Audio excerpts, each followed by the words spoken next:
Bismillahirrahmanirrahim. Assalamualaikum warahmatullahi wabarakatuh. Alhamdulillahi rabbil alamin. Wassalatu wassalamu ala asyrafil anbiya'i wal mursalin Sayyidina maulana Muhammad wa ala alihi wa sahbihi ajma'in. Subhanaka la ilma lana illa ma 'allamtana innaka antal alimul hakim. Wala hawla wala quwwata illa billahil aliyyil azim. ولا حول ولا قوة إلا بالله العلي العظيم ولا حول ولا قوة إلا بالله العلي العظيم رب اشرح لي صدري ويسر لي أمري واحلل عقدة من لساني يفقهوا قولي اللهم أخرجنا من ظلمات الوهم وأكرمنا بنور الفهم وافتح علينا بمعرفة العلم وحسن أخلاقنا بالحلم وسهل لنا أبواب فضلك وانشر علينا من خزائن رحمتك يا أرحم الراحمين. قال الله تعالى في كتابه الكريم: أعوذ بالله من الشيطان الرجيم للفقراء المهاجرين الذين أخرجوا من ديارهم وأموالهم يبتغون فضلا من الله ورضوانا وينصرون الله ورسوله أولئك هم الصادقون. وقال النبي صلى الله عليه وسلم: Innamal a'malu binniyat wa innama likulli imri'in ma nawa. Faman kanat hijratuhu ila Allah wa rasulih fa hijratuhu ila Allah wa rasulih. Wa in kanat hijratuhu lidunya yusibuha aw imra'atin yankihuha fa hijratuhu ila ma hajara ilaih. Shadaqallahul azim wa sadaqa rasuluhun nabiyul karim wa nahnu ala dzalika minasyahidin walhamdulillahi rabbil alamin. Muslimin muslimat, hadirin hadirat yang dimuliakan. Langsung saja kita kepada pokok tajuk ceramah kita pada hari ini, yaitulah sempena ma'al hijrah Nabi sallallahu alaihi wasallam. Hijrah ini dari segi bahasa artinya berpindah daripada tempat ke tempat atau perpindahan daripada satu jasad ke jasad yang lain. Adapun dari segi syarak, yang dimaksud dengan hijrah adalah perubahan akhlak, perubahan nilai, perubahan kualiti, yang mana meninggalkan, menjauhkan segala apa yang dilarang oleh Allah Subhanahu wa taala. Hadirin hadirat yang dimuliakan sekalian, kita langsung kepada sejarah sebelum kita bercerita tentang hijrah Nabi sallallahu alaihi wasallam lebih jauh. Perlu diketahui bahwa hijrah ini adalah sunnatullah. Hijrah ini adalah sunnatullah. Perpindahan daripada satu tempat ke satu tempat. Kita lihat bagaimana sejarah Nabiullah Adam alaihissalam, di mana Allah Subhanahu wa taala menciptakan beliau di dalam syurga, kemudian menurunkan ke muka bumi menjadi khalifah di muka bumi ini. Maka perpindahan daripada satu tempat ke satu tempat. Dan kalau kita lihat sejarah Nabi Musa alaihissalam, sejarah Nabi Ibrahim alaihissalam, dan nabi-nabi yang lainnya tidak lekang daripada yang namanya berpindah. Maka sampailah kepada zaman Nabi sallallahu alaihi wasallam. Permulaan hijrah bermula daripada apabila Allah Subhanahu wa taala menyampaikan wahyu kepada Nabi Muhammad sallallahu alaihi wasallam dengan awal surah Al-Alaq, Iqra bismi rabbikal ladzi khalaq, khalaqal insana min 'alaq ila akhiril ayat. Maka Rasulullah menyampaikan dakwah risalah dalam keadaan masih tersembunyi.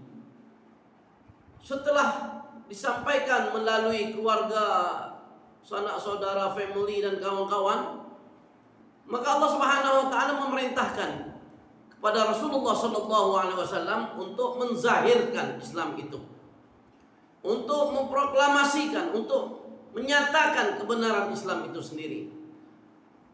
Lalu Rasulullah sallallahu alaihi wasallam mendapat tamparan hebat daripada kaum keluarga, kaum masyarakat jahiliyah pada masa itu.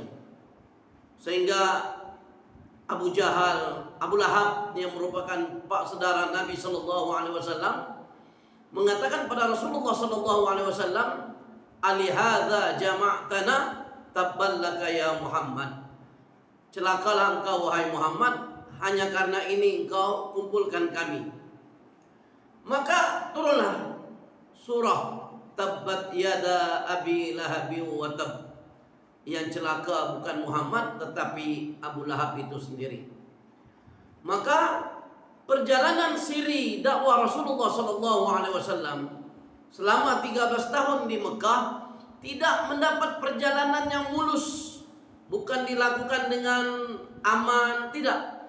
Tetapi ada onak duri, ada halangan, bonggol yang melintang, blok yang didepani, sehingga dipendekkan cerita Rasulullah SAW mengambil inisiatif untuk menyelamatkan beberapa pengikutnya, termasuklah Sayyidina Utsman bin Affan pada ketika itu, untuk berhijrah kali pertama dalam jumlah yang terbatas ke negeri Ethiopia, Habsyah, yang mana rajanya pada ketika itu Ahlul Kitab, yaitulah An-Najasyi. Nah, strategi hijrah ini sebenarnya dilakukan oleh Rasulullah SAW untuk menyelamatkan dakwah, untuk menjaga Islam itu sendiri, bukan untuk kepentingan pribadi. Maka dipendekkan cerita, mereka bermukim di sana dalam 2-3 bulan. Kemudian terdapat kedengaran kata Islam sudah baik, sudah diterima, ini merupakan perkabaran angin. Mereka pun balik. Dan Rasulullah mengatakan sebenarnya berita yang kamu dapat itu berita palsu. Kemudian Rasulullah SAW memberangkatkan lagi untuk kali yang kedua dalam jumlah yang agak banyak, yang sampai 100 lebih lah. Dalam begitulah. Nah, cuma saja hijrah dalam konteks yang secara besar dan global yang mendapat perubahan yang ketara, masa itu belum dapat izin daripada Allah Subhanahu wa taala. Karena Nabi ini segala tindak tanduk dia, segala perkataan dia, segala keputusan dia didasari wa ma yantiqu 'anil hawa in huwa illa wahyu yuha. Tidaklah Nabi sallallahu alaihi wasallam itu berbicara melainkan mendapat restu dan izin dari wahyu Allah Subhanahu wa taala. Hadirin hadirat sekalian. Kemudian setelah 13 tahun Nabi sallallahu alaihi wasallam berdakwah di Mekah, dan sebelum dan selepas daripada peristiwa hijrah, ada riwayat mengatakan 6 bulan, ada yang mengatakan setahun. Maka Nabi Shallallahu Alaihi Wasallam diperintahkan untuk melakukan hijrah secara besar-besaran, dan Rasulullah Shallallahu Alaihi Wasallam pun mengizinkan para sahabat untuk berhijrah. Oleh sebab itu perjalanan hijrah para sahabat Nabi Shallallahu Alaihi Wasallam yang terkenal daripada Mekah ke Madinah disebut sebagai muhajirin. Mereka yang berhijrah meninggalkan harta, meninggalkan saudara, meninggalkan anak istri, meninggalkan segala-galanya, bahkan ada yang mati di tengah perjalanan. Dan peristiwa ini dirakamkan oleh Allah Subhanahu wa taala melalui firman-Nya yang kita bacakan tadi, dengan maksud lil fuqara'il muhajirin, para fuqara, para muhajirin yang mana mereka diusir daripada negeri mereka sendiri dan dari harta mereka sendiri, semata-mata mengharapkan kurniaan daripada Allah Subhanahu wa taala dan ridha-Nya. Mereka ini menolong Allah dan menolong Rasul-Nya. Mereka inilah orang-orang yang benar.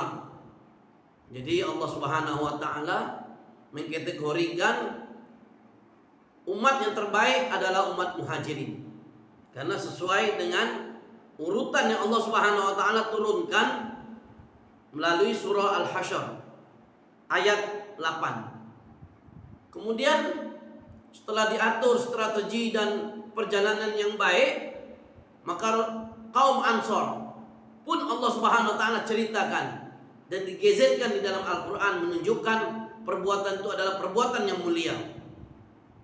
Jadi tuan-tuan, sekarang nih kita nih, yang namanya hijrah itu semua benda baik.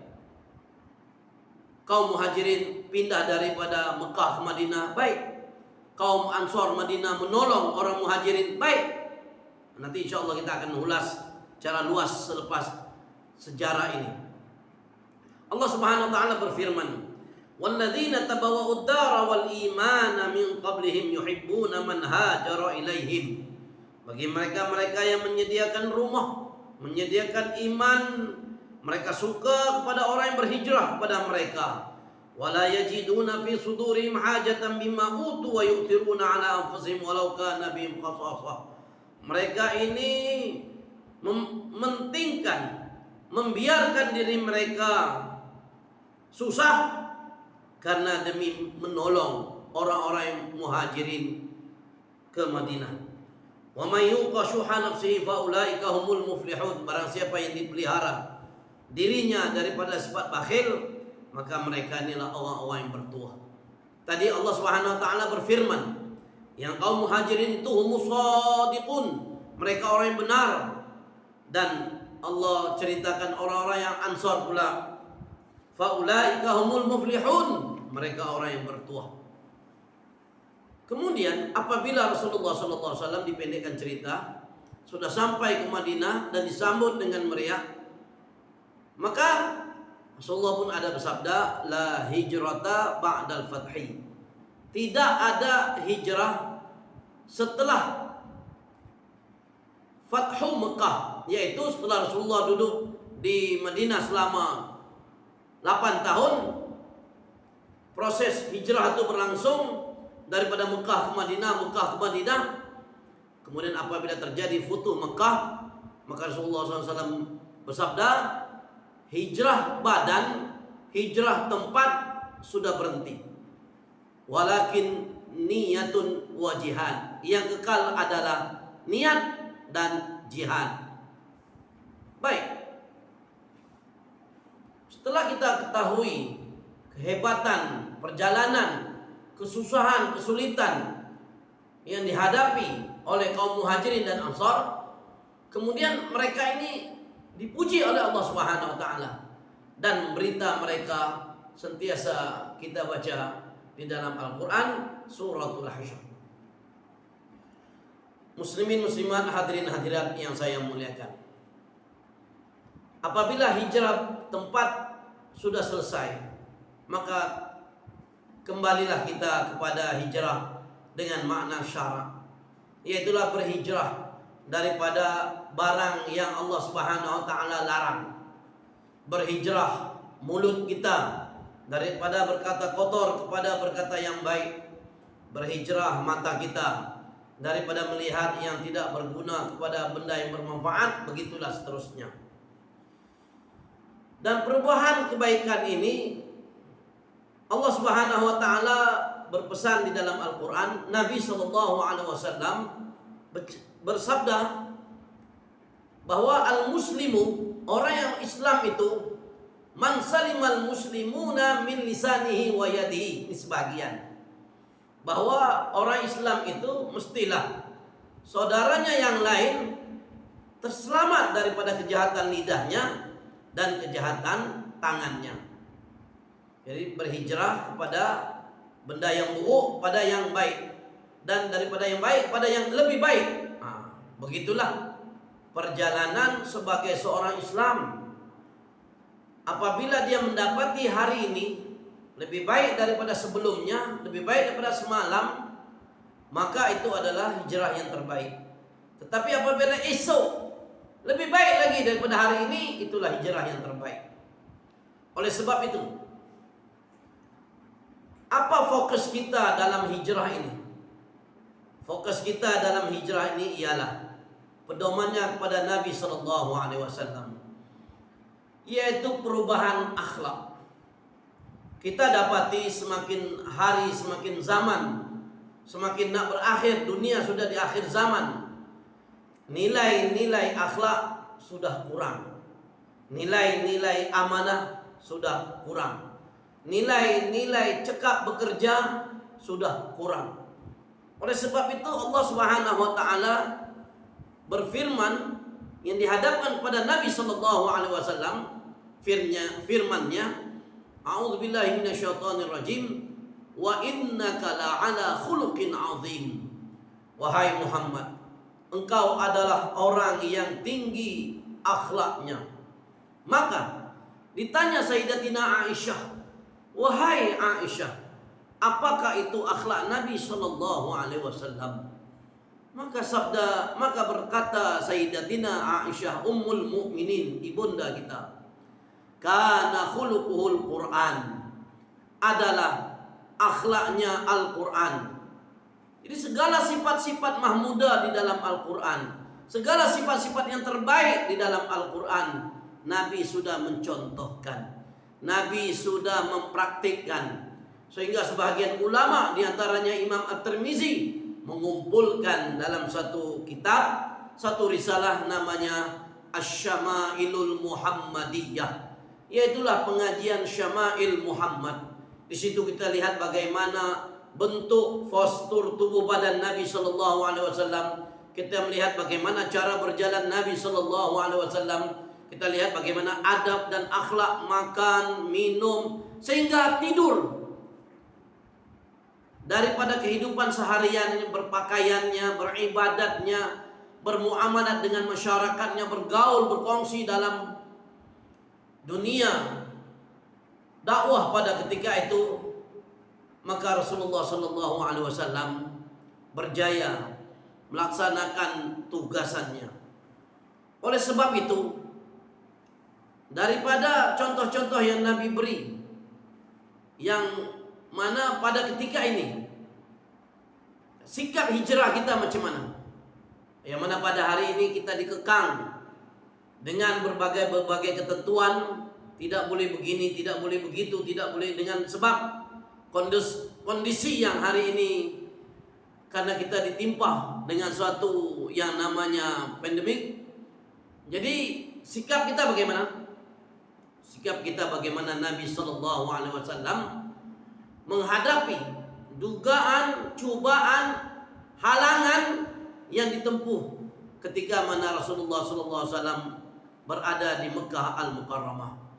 Sikap kita pada hari ini yang pertama, mengemaskinikan akidah kita, mengemaskinikan iman kita, mengemaskinikan amalan, ilmu, iman kita, Islam kita, ihsan kita, sehingga mudah-mudahan kita terhindar daripada berbagai-bagai cubaan dan dugaan. Kita lihat pada hari ini serba kekurangan makanan, serba kekurangan harta, serba kekurangan dan yang lain sebagainya. Tetapi alhamdulillah, yang namanya umat Islam masih berpegang dengan qul huwallahu ahad. Katakanlah wahai Muhammad, Allah sahajalah Tuhan. Apabila ia Tuhan, Allahus samad, Allah tempat pergantungan. Jadi pergantungan kita adalah kepada Allah.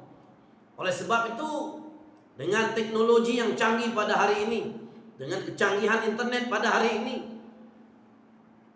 walaupun benda itu ada baiknya dan ada buruknya, tetapi batas ukur kita adalah keimanan kita pada Allah Subhanahu wa taala. Allah Subhanahu wa taala tidak saja memberikan keadaan kita seperti ini, melainkan untuk meningkatkan lagi derajat kita, untuk meningkatkan lagi keimanan kita. Bukankah orang yang beriman itu apabila ditimpa musibah, qalu inna lillahi wa inna ilaihi raji'un. Kita ini daripada Allah dan kita akan kembali kepada Allah Subhanahu wa taala.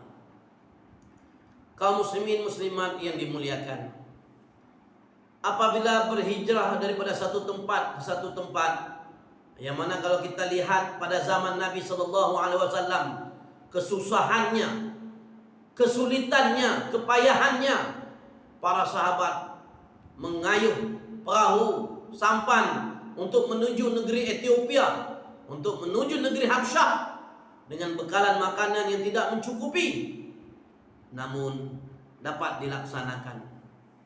Kita pun apa kurangnya? Kita bersikap hijrah.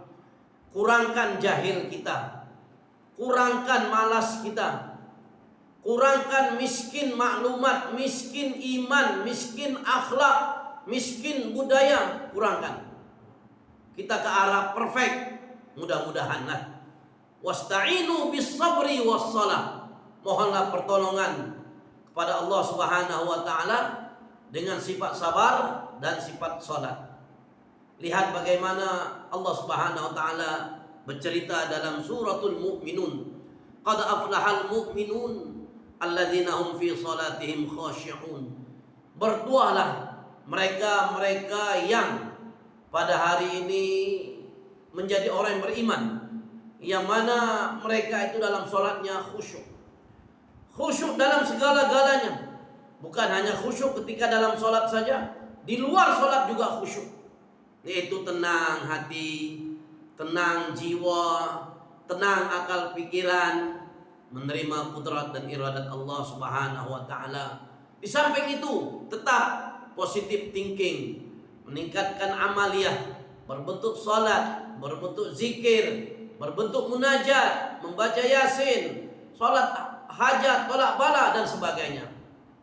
Muslimin muslimat yang saya muliakan, sedikit kita ingin menyentuh tentang bagaimana akhlak Nabi sallallahu alaihi wasallam, yang mana beliau akhlaknya sangat tinggi. Akhlaknya dengan Allah Subhanahu wa taala, akhlaknya dengan keluarga. Bukankah ada diceritakan bahwa dengan menunaikan amanah Allah Subhanahu wa taala tidak mengurangkan keadaan kita sebagai manusia.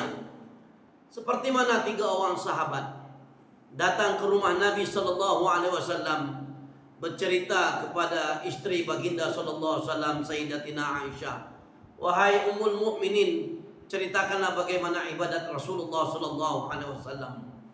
Maka diceritakanlah bagian.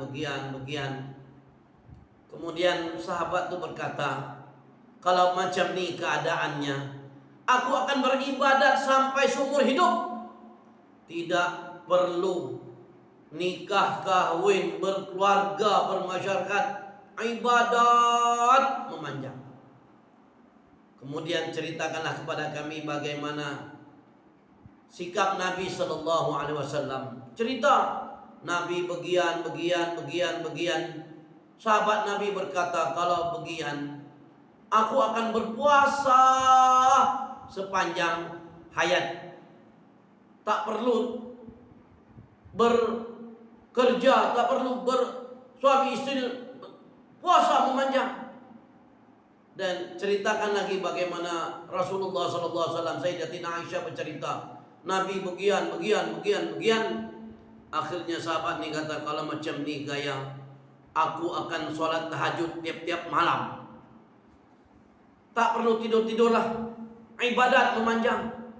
Tak perlu beristri, tak perlu bermasyarakat."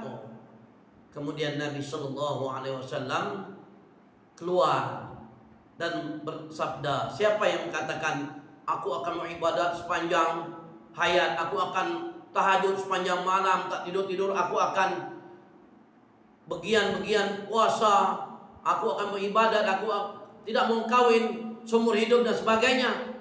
Maka Rasulullah SAW bersabda, "Tidakkah kamu lihat, aku adalah orang yang paling takwa pada Allah Subhanahu wa taala. Aku adalah orang yang paling takut pada Allah Subhanahu wa taala. Tetapi aku makan dan berbuka, aku puasa dan berbuka, aku makan dan berpuasa. Dan aku juga bersuami istri, istri aku ada, aku juga tidur, aku juga tahajud, aku juga tidur." Begitulah. Jadi hijrah kita daripada sikap negatif kepada sikap positif tidak mengurangkan keadaan kita sebagai umat manusia, yang mana manusia ini disusun dengan nafsunya, dengan dunianya, dengan sekitarannya, dengan kawan-kawan, lawan-lawan, musuh-musuh. Tetap yang demikian itu menjadikan ukuran kepada kita. Bagaimana Allah Subhanahu wa taala berfirman, "Walladzi khalaqal mauta wal hayata liyabluwakum ayyukum ahsanu amala." Bagaimana Allah Subhanahu wa taala menjadikan kehidupan, menjadikan kematian kepada manusia dan alam sekitar ini untuk melihat kamu, siapa di antara kamu yang lebih baik amalannya. Jadi sedikit kita sentuh bagaimana Nabi Shallallahu Alaihi Wasallam dengan sifat-sifat kemuliaannya. Kalau kita baca sirah Nabi Shallallahu Alaihi Wasallam, dapat menjadi ukuran kepada kita. Siapa-siapa yang ingin menjadi pemimpin yang berwibawa, yang bertanggung jawab, tirulah Nabi Shallallahu Alaihi Wasallam. Bagaimana beliau adalah ketua perang, bagaimana beliau adalah ketua keluarga, bagaimana beliau adalah ketua pedagang, ketua semua ketua. Barang siapa ingin menjadi seorang suami yang baik, tirulah bagaimana Nabi Shallallahu Alaihi Wasallam. Nabi ada bersabda, khairukum li ahlihi. Sebaik-baik kamu adalah orang yang baik dengan istrinya, anaknya, keluarganya, family-nya, kaum kerabatnya. Dan kalau sekiranya ingin menjadi seorang pemuda, maka kita lihat bagaimana Nabi Shallallahu Alaihi Wasallam daripada kanak-kanak lagi mengembala, pandai berdikari, pandai berusaha sendiri, tidak mau menyusahkan orang lain. Bagaimana Nabi dengan sifat jujurnya berniaga, membawa barang dagangan Sayyidatina Khadijah laku laris manis, sehingga barang habis untung berlipat ganda lebih daripada kebiasaan, sehingga menambat hati Sayyidatina Khadijah. Ini bukan sembarang orang, ini orang luar biasa dengan akhlaknya, dengan keadaan tubuh badannya yang sega, yang handsome, akhlak dalamannya yang mantap, akhlaknya yang baik, murni. Kaum muslimin muslimat, hadirin hadirat rahimakumullah. Sekarang nih, di mana kedudukan kita? Apabila kaum muhajirin Allah Subhanahu wa taala ceritakan dan diletakkan di tempat ranking yang pertama. Kemudian juga disambut oleh kaum Ansor, bagaimana mereka menyambut kaum muhajirin. Allah ceritakan juga letak di ranking nomor 2. Jadi apakah kita tidak ingin seperti mereka itu? Kita tidak inginkah? Maka Allah Ta'ala menceritakan ayat setelah itu dengan firman-Nya, "Walladzina ja'u min ba'dihim yaquluna rabbana ighfir lana wa li ikhwanina alladzina sabaquna bil iman wa la taj'al fi qulubina ghillan lil ladzina amanu rabbana innaka ra'ufur rahim." Dan mereka yang datang setelah itu, setelah muhajirin, zamannya sudah berakhir. Setelah Ansar, zamannya sudah berakhir. Mereka sebaik-baik kelas. Dan generasi yang datang setelah itu, mereka mengangkatkan kedua tangan serta berdoa, Rabbana ighfir lana, ampunkanlah dosa kami ya Allah, wa li ikhwanina alladzina sabaquna bil iman, dan mereka yang telah mendahului kami dengan iman, yaitulah muhajirin dan ansar. Wa la taj'al fi qulubina ghillan lil ladzina amanu rabbana innaka ra'ufur rahim. Dan jangan kau jadikan kami ya Allah, hati-hati kami ini dengki, hasad, cemburu tak kena tempat, jealous tak kena gaya. Ya Allah, janganlah kau jadikan hati-hati kami ini hasad dengki dengan orang-orang yang beriman. Sesungguhnya Engkau Maha Penyantun lagi Maha Mengasihani. Jadi sikap sifat orang yang beriman di sini diantaranya tidak menyimpan rasa dengki, rasa hasad, rasa lebih baik daripada orang lain. Tidak. Bukankah kita ketahui bahwa untuk cerita hasad ini Allah Ta'ala turunkan satu surah, yaitulah Qul a'udzu birabbil falaq min syarri ma khalaq wa min syarri ghasiqin idza waqab wa min syarri naffatsati fil 'uqad wa min syarri hasidin idza hasad. Berlindung daripada berbagai-bagai kejahatan, diantaranya kejahatan orang yang berhasad dengki. Jadi hari ini kita ambil satu sifat, nih banyak lagi sifat-sifat di dalam Al-Quran yang Allah ceritakan. Sifat sabarnya, zuhudnya, pemurahnya, penyabarnya. Tapi kita ambil pelajaran satu ini, kemudian nanti kita akan beralih kepada sifat-sifat yang lain untuk kita realisasikan dalam kehidupan kita harian. Lihat bagaimana hasad dengki dapat meruntuhkan institusi keluarga. Hasad dengki yang pertama terjadi kepada anak Nabi Adam, Qabil dan Habil.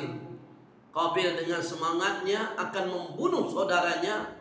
Habil menerima hukuman, keadaan redha, serah diri pada Allah Subhanahu wa taala.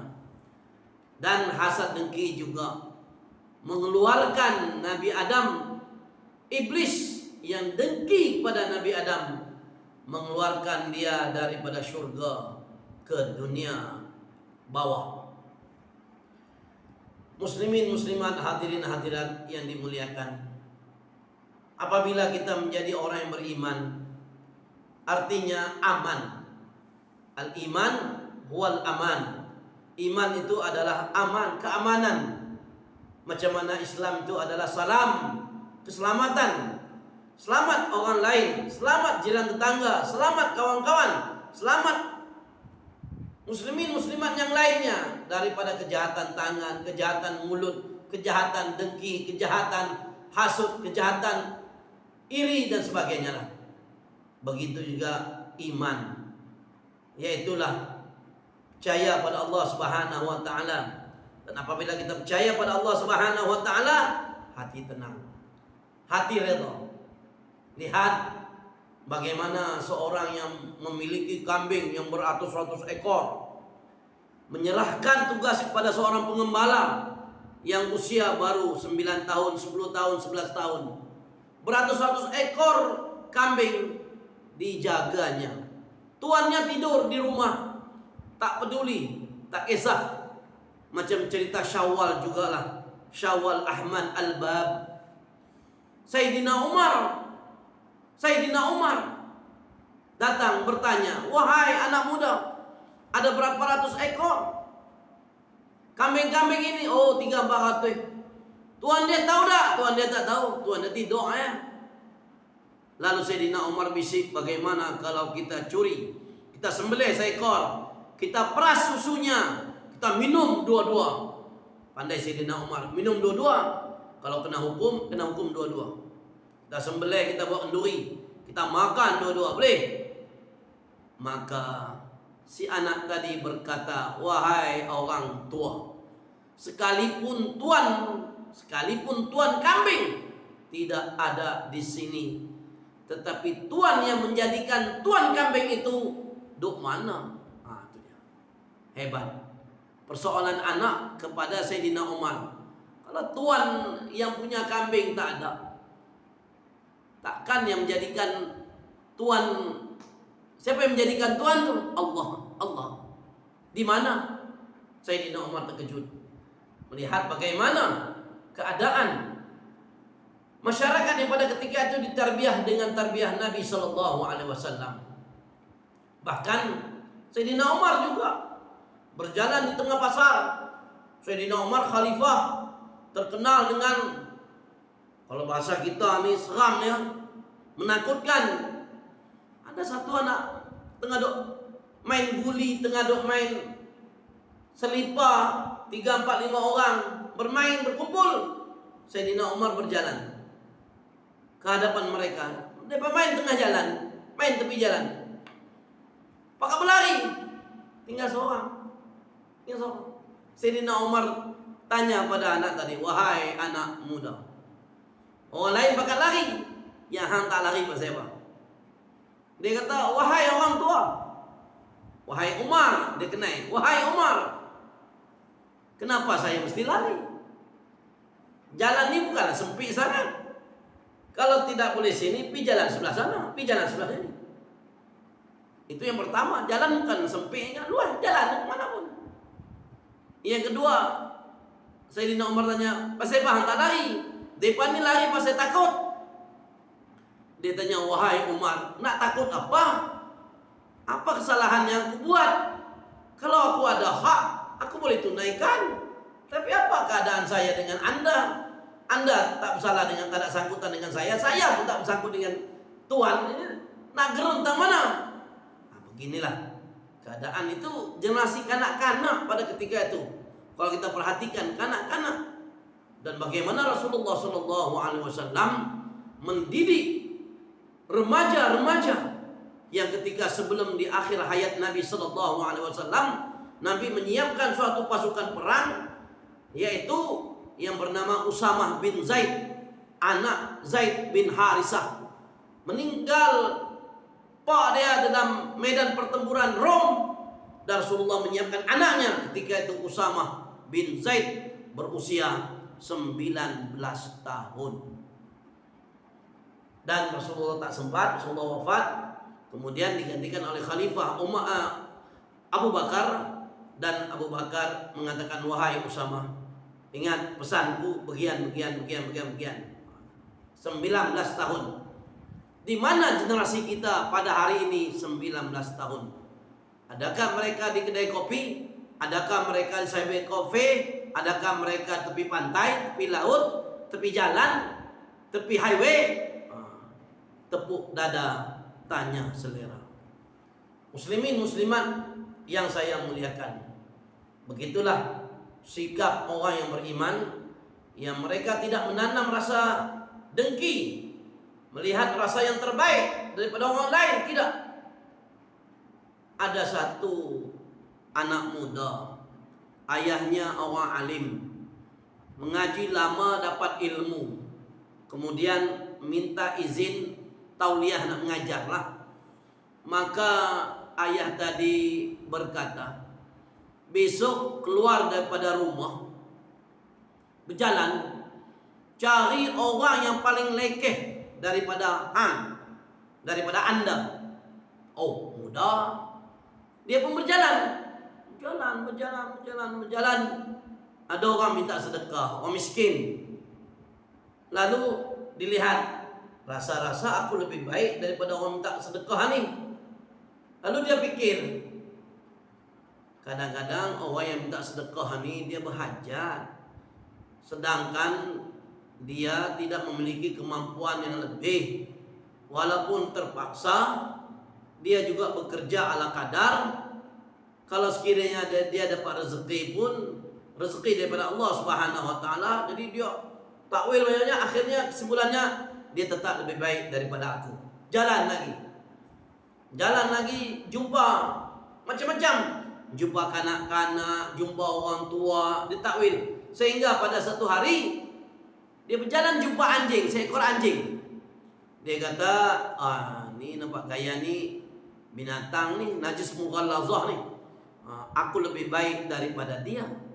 Lalu lama-lama dia berfikir, dia kan makhluk Allah, dia tidak mukallaf, dia tidak dibebani solat puasa.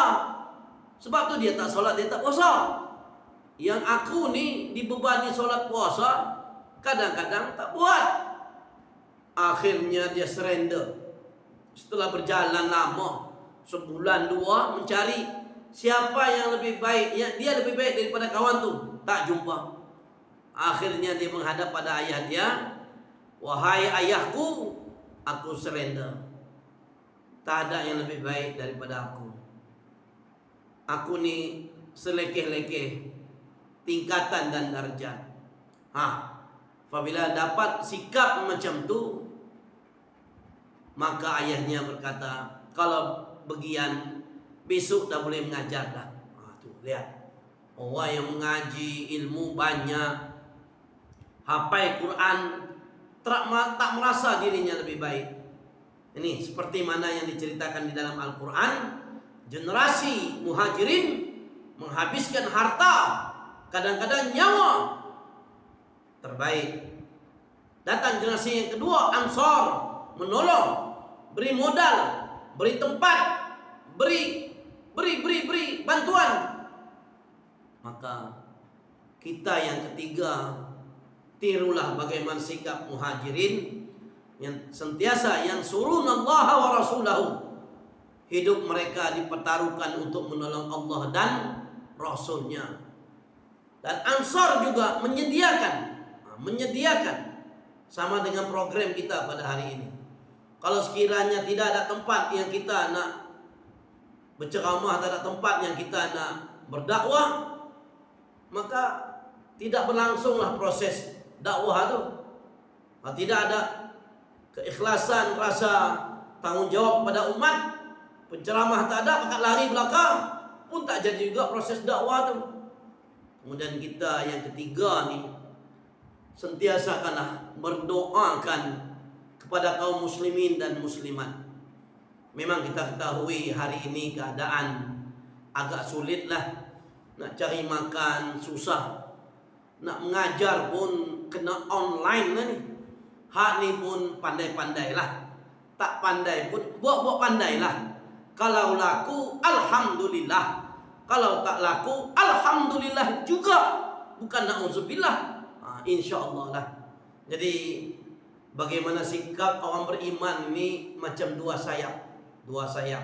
Burung kalau tidak ada dua sayap, dia terbang tak elok. Pesawat kalau sayapnya besar sebelah, panjang sebelah, dia terbang sengit. Oleh sebab itu ada satu sikap, yaitu sikap raja, mengharap pada Allah Subhanahu wa taala. Dan yang kedua khauf, takut selama kita hidup ini 40 tahun, 50 tahun, sikap kita tak berubah. Cerita hijrah tiap-tiap tahun berlangsung.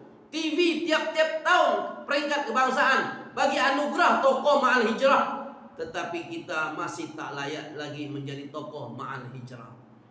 Bahkan hijrah diri sendiri pun kurang. Jadi nilai hendaklah menjadi, tapi masih belum terlambat. Selagi mana hayat di kandung badan, selagi mana nyawa tidak sampai gargara, maka Allah Subhanahu wa taala membukakan pintu taubat, pintu inabah, pintu awwab, pintu kembali. Inna lillahi wa inna ilaihi raji'un. Timur barat, utara selatan, daripada pagi hingga ke petang Tuhan buka. Daripada malam sampai ke subuh Tuhan buka untuk menerima hamba-hambanya. Masih belum terlambat. Kita ada dua sikap raja, mengharap pada Allah Subhanahu wa taala, dan sikap khauf, takut pada Allah Subhanahu wa taala. Begitu juga kita jangan lalai, kita jangan leka dengan keadaan kita yang selesa pada hari ini, keadaan kita yang nikmat pada hari ini, keadaan kita yang line clear pada ketika ini. Jangan. Nabi SAW ada bersabda, sikap orang beriman ini ajaib. Ajaib mana benda baik. Sikap orang beriman ini ajaib. Apabila dibagi kepada dia harta, maka dia bersyukur, fakana khairan lahu. Syakara, fakana khairan lahu. Dia bersyukur, dia menginfakkan, dia tolong, dia bantu. Kalau ada daurah dia daftar. Itu dia kempen sama. Kemudian tapi kalau sebaliknya, tidak diberi harta lebih, tidak, bahkan terkadang kurang, dia tak putus asa. Sabara, dia sabar. Yang demikian itu lebih baik bagi dia. Jadi orang yang beriman ini ada dua sayap. Pertama, sayap syukur. Bagi yang ada harta, jangan kedekut. Jangan jadi macam haji bakhil.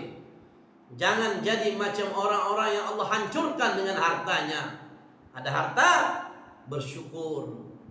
Seperti Nabi Sulaiman, bersyukur. Seperti Abdurrahman bin Auf, bersyukur. Tolong kami.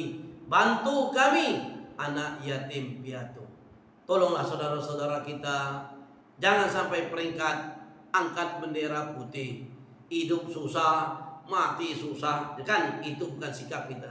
Sikap kita bagaimana Nabiullah Yaqub alaihissalam dalam mencari Nabiullah Yusuf alaihissalam. Diceritakan bahwa Nabi Yusuf duduk dalam penjara 70 tahun. Jadi bapak dia tetap mengatakan, wahai anak-anakku, ya bunayya la tai'asu min rauhillah, jangan putus asa daripada rahmat dan anugerah Allah Ta'ala. Fa innahu la yai'asu min rauhillah illal qaumul kafirun. Orang-orang yang berputus asa adalah mereka-mereka yang kufur, tak syukur nikmat, tak kenal Tuhan. Orang-orang kafir mati dalam derhaka, wa na'udzubillah. Jadi marilah sebelum kita mengakhiri ceramah ma'al hijrah kita pada hari ini, kita persiapkan diri kita, keimanan kita, keislaman kita, keihsanan kita dengan sentiasa, itu yang dikatakan berhijrah itu. Sentiasa jadikan yang hari ini lebih baik daripada semalam, lebih baik daripada kemarin, lebih baik daripada sebelumnya, dan berazam untuk esok lebih baik daripada hari ini. Niat sentiasa di dalam hati, niat ingin berkhidmat pada umat Nabi Muhammad SAW, niat untuk menjadi hamba Allah yang terbaik, niat untuk menjadi orang yang dikenal oleh Rasulullah SAW, dengan sentiasa kita berselawat kepada Nabi SAW. Setiap kali mulut kita mengatakan Allahumma salli ala Sayyidina Muhammad sallallahu ala Muhammad sallallahu alaihi wasallam, ingat bagaimana Rasulullah letih, susah, payah menjalankan dakwah selama 23 tahun. Jadi mudah-mudahan marilah sekali lagi kita tingkatkan iman kita, Islam kita, ihsan kita, dan jangan lupa sentiasa menuntut ilmu. Dalam Quran dinyatakan wa qur rabbi zidni ilma, ya Allah tambahkanlah ilmu aku, ilmu yang dapat diamalkan, ilmu yang dapat mengeluarkan kita daripada kegelapan kepada cahaya. Yang benar daripada Allah Subhanahu wa taala, salah silap daripada saya mohon dimaafkan. Mungkin terkeluar bahasa, mungkin terkeliru percakapan, yang demikian itu tidak disengaja. Mudah-mudahan masih kita saling memaafkan. Di awal Muharram, tahun baru, kullu am wa antum bi khair. Selamat menyambut tahun baru, mohon maaf zahir dan batin. Akhirnya wabillahi taufik wal hidayah. Assalamualaikum warahmatullahi wabarakatuh.